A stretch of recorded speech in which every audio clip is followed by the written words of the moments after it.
Hi, it's Tarrant. And Stella from Meeple University. Welcome to our review of King of Monster Island, aka King of Tokyo Cooperative. So this game was out this year by also Richard Garfield, the same original designer of King of Tokyo, King of New York, if you're familiar with those. And this plays 1 to 5 players, and this is by Yellow. Yes. Also by Yellow. So we're going to review this game, how it plays, how does King of Tokyo works briefly, if you just in case you haven't played King of Tokyo, and review. Indeed. So this game, first we'll just show you this piece here. It's got a big dice tower volcano in the middle that does some randomization. Yeah. So you are playing as monsters, small sized monsters, trying to beat the big sized volcano monster. That's basically the summary of the game. Your actions in the game are driven by the typical... It's not the right one. Your actions in the game are driven by the typical King of Tokyo engine, which is a classic Yahtzee style of roll. So you've got these big dice, they have different symbols on them. You can do a total of 1 roll and 2 re-rolls, and then use the symbols that you roll to do actions. A couple of these will be very familiar from King of Tokyo, a couple of them are new. Then the monster, or they're all monsters, the boss, I guess. Yeah. And the minions will have a turn before every turn, and actions they do include rolling these dice. Where the dice fall will tell you where things will happen and where the boss will move. Yeah. It will generally move to where there's more of these. The boss can place shards out on the board onto these spaces here. One of the lose conditions is to have 3 of these filled up with shards and turn into big pylons. So the big pylons, which Tarrant is going to get now. So once you have 3 of these small crystals, 1 big pylon will appear. Yep. And if there are 3 big pylons on the board, it's actually meant to be there, Yep. we lose the game. Or if one monster... or if one monster dies at the start of their turn. So there's still a chance for the other player to heal. Yep.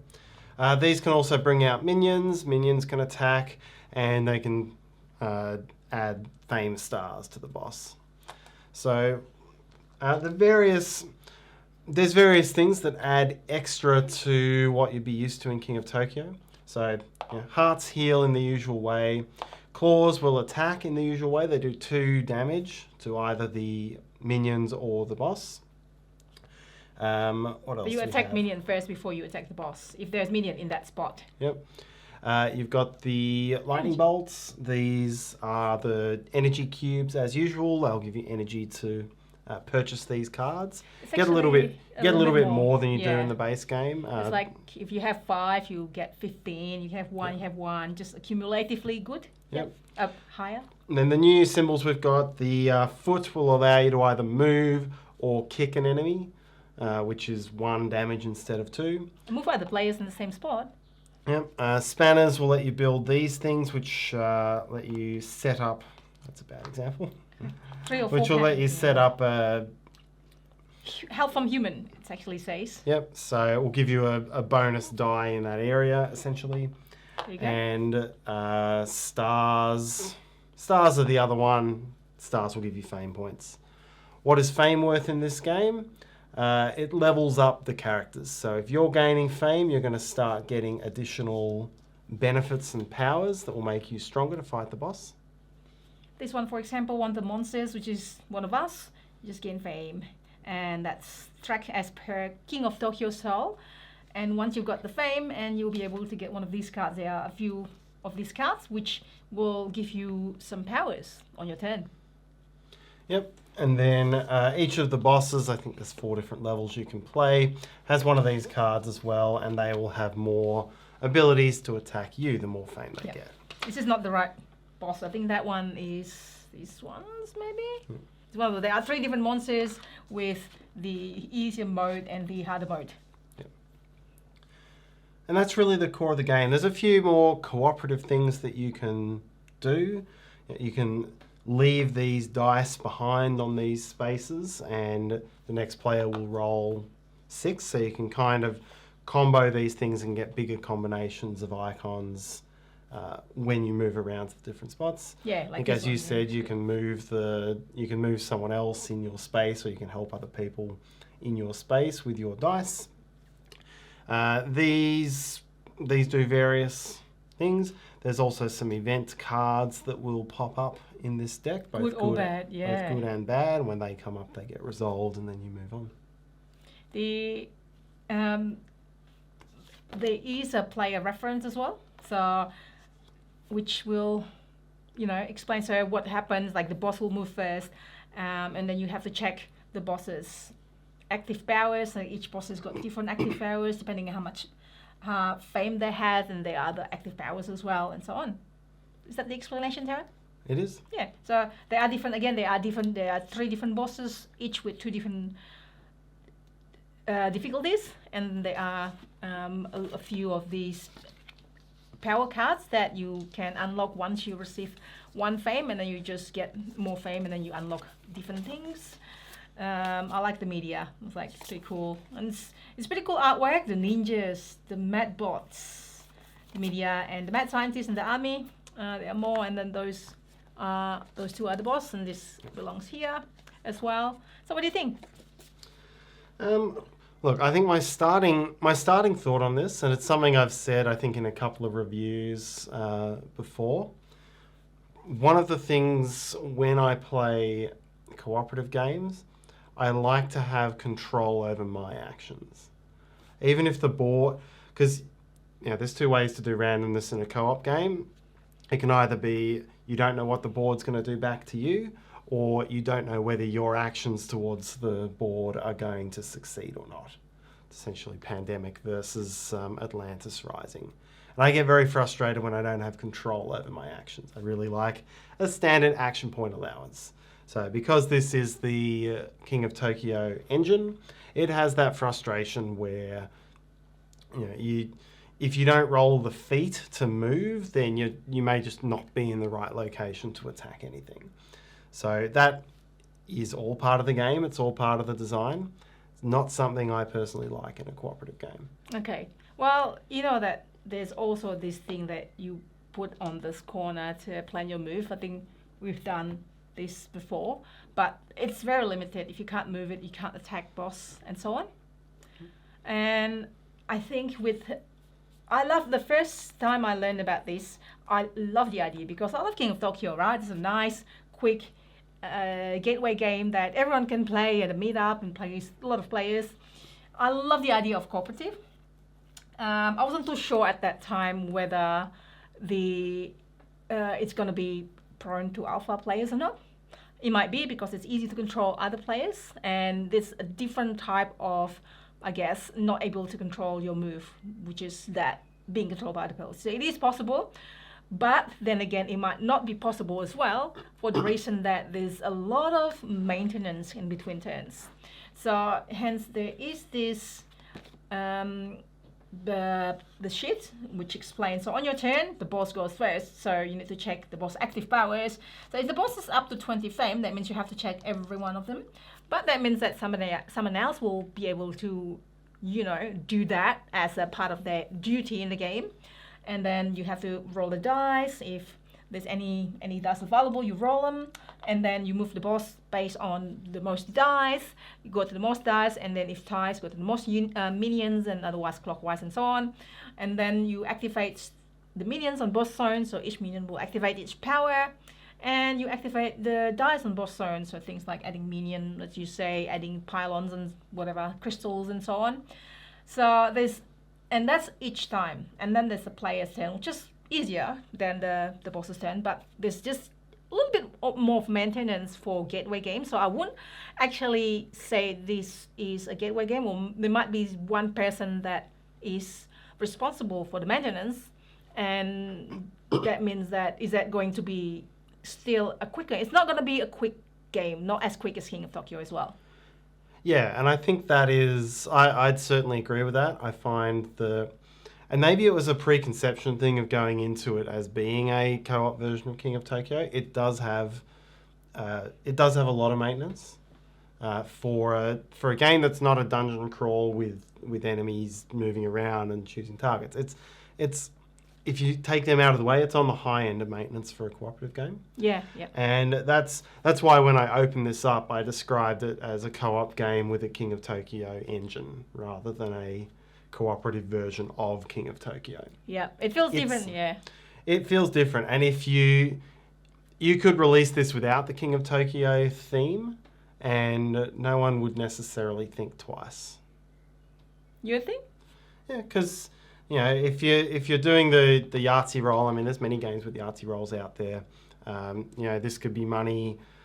You could have attack or move. So there's not that much that's core King of Tokyo here, but because a number of the icons are consistent, that does lower the barrier to entry a little bit. It gives you some things that you can be quite familiar with. Yeah. So yes, it does. It's just a little bit of King of Tokyo in terms of the mechanic, as you said. Is it probably would be for somebody who's used to King of Tokyo and then want the next level and not so much get away because of maintenance. And for another reason, this one is a good one, but it does have this engine building that you try to combo not just with yourself, but with other players as well. So that could be a fun part. So this card, so what you do is in the game, it's the easier boss is in intro level. It's pretty easy. Like the first ever was the crystal dragon, 15 health and 5 dice. I think we beat that in 2 rounds of play. Something like that. It was very much, and that's important. I do find that's important for you to know. Sometimes the tutorial is so easy that it puts you off the rest of the game. Very easy tutorial here, so treat it as a learning game. Yeah, for the 5 pretty easily. For the basic one, and then you upgrade yourself to the 6 dice. So 6 dice all up for the boss die and 25 health, and it goes up to, I think the hardest one is 35. 35 and health 8 dice. And 8 dice, and there's also this minion that keeps coming up that adds more troubles to the board. Yeah. So this is a game with a few difficulty levels, which is great. But don't do it like us from the first one and then jump straight to the hardest one. It does have this engine build that you like. You like that sort of engine build. I think this is a deeper engine build because you're trying to combo your move as well with other players, and that's what you're looking for in this game. You're looking for this great, especially if you get to the higher level boss. It's really hard to beat, and you really trying to, I wouldn't say broken combo, but you almost trying to find that. Yeah. And you do get a lot more money, as we mentioned before. King of Tokyo, you get 1 cube per lightning bolt. King of Monster Island, you get the triangle numbers based on how many lightning bolts you roll. Yeah. And that gives you the ability to buy a lot more of these cards. Because you Yes. never Good have point. time to engine build with these cards in King of Tokyo. You do a little bit in King of New York if it's a longer game, but you tend not, you get like 1 or 2 cards. So yeah, that gives you much more capability to build up. Yeah. Which, especially if you can leave one of these, like, one will only give you 1 energy. So if you have 5, it will give you 15 energy. So you can just, work with other players. You put it there, leave it there. When they come here, they can use these dice and use them as a combination, so they get more energy and then get more. You can't really exchange cards, I don't think, but you can just build up pretty quickly and pretty good. We found that this extra support from human, we didn't really use it that well because it requires 3 wrenches or 4. The way it works is that when you put it there, when you go there, you can use it once for free on your turn by flipping it, or if you go there on your turn, you can unflip it. But you can only do one, not the other. So we found that this surely better roll than just wrenching it. You can just fight minions, because then again, another lose condition is if there's not enough minion in the bag when you are about to draw minions, then you lose. Yeah. So it's got all of the typical firefighting stuff. It is it's well put together as a firefighting engine build. Firefighting co-op. Sorry, what I meant to say. It's well set up as a firefighting co-op. It has that dreadful frustration that sometimes you've got to fight and you roll no feet, and then it's at least it's cooperative. What do you do? At least it's cooperative. Yeah. So recommended if you like King of Tokyo, you like cooperative game, if you don't mind a bit of maintenance, and if you like engine build. Yeah, for me, I think it's somewhere in the middle of the overall co-op pack. There's nothing here that we haven't seen before. There's nothing here, I don't think, that if you're a King of Tokyo fan, this is an obvious next co-op step. I think it's just it's a solid middle of the pack cooperative game for me. Well, then again, this is becoming a little bit of a trend, right? I think we discussed this in our other videos. So Carcassonne gets cooperative. Carcassonne, which is Mists of a Carcassonne. And then King of Tokyo gets cooperative. And I'm pretty sure there are other ones which I can't think right now. Let us know in the comments if you find a classic game that turns into a cooperative. Yeah. Or I think somebody commented somewhere, do a competitive Spirit Island. That's the other way around. There you go. You never know. How do you do that? You keep your half of the island even more settler free. You spend a lot of your actions are like shoving settlers into the other players' side. Surely the settlers won't be as strong as in cooperative mode because the settlers is really hard to beat. Surely it's a more gentler settlers or something like that. Or maybe just get rid of it altogether. I don't know. Who knows? But yeah, let us know. Even like somebody else mentioned Power Grid Cooperative. That would be interesting. I don't know how it works. So. You think so? Oh, was it you? It was me who mentioned it. Sorry. I'm sorry. It was you. So that is King of Tokyo, Cooperative, King of Monster Island. What do you think? Do you think it's something for you? I mean, I did not regret playing it. I think there are still some good things that you like the engine building bit, the cooperative bit. It's like King of Tokyo. It's fun, but it's slow paced fun. It's not like King of Tokyo. No, it's not. I wish it's a faster pace. I wish, but that's it. Still, it's not a bad game. It's not a wow game, but it's an okay game. Yeah. That is our review. Hopefully you find that useful. Let us know if you have played this. What do you think? If you play King of Tokyo, King of New York, and if you enjoy this video, please help us by hit the like button, please. That'll be really helpful. And subscribe to us if you haven't already done so. Hit the meeple in the corner as well. We do how to play, my short and sweet, and other videos live later on the weekend. I'm also on Instagram, so find me there, and hopefully we'll see you next time. Thanks for watching.